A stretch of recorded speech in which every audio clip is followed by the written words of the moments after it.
আপনি জানেন আমাদের সমাজে আমরা যারা শিক্ষক স্কুল কলেজের ছাত্রছাত্রী পড়াই, আমরা শুধু তাদেরকে এ প্লাস পাওয়ার উপায় শিখাই।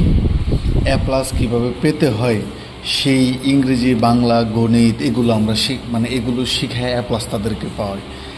আমার অভিজ্ঞতা বলে আমাদের যে স্কুল কলেজের সিলেবাস, এই সিলেবাস দিয়ে তারা শুধু এ প্লাস পাবে, কিন্তু তারা প্রকৃত মানুষ হওয়ার সম্ভাবনা শতকরা 5% বা 1-2% আছে কিনা সম্ভাবনা।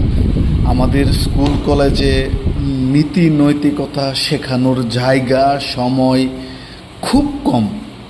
আমাদের স্কুল কলেজে, আমার শুধু স্কুলের কথা বলতেছি না, সারা বাংলাদেশের বা মেজরিটি শিক্ষা প্রতিষ্ঠানে প্রকৃত নৈতিকতা শেখানোর জায়গাটা খুবই অপ্রতুল। কিভাবে ভালো মানুষ হওয়া যায় এই জায়গাটা শেখানোর জায়গাটা খুবই অপ্রতুল।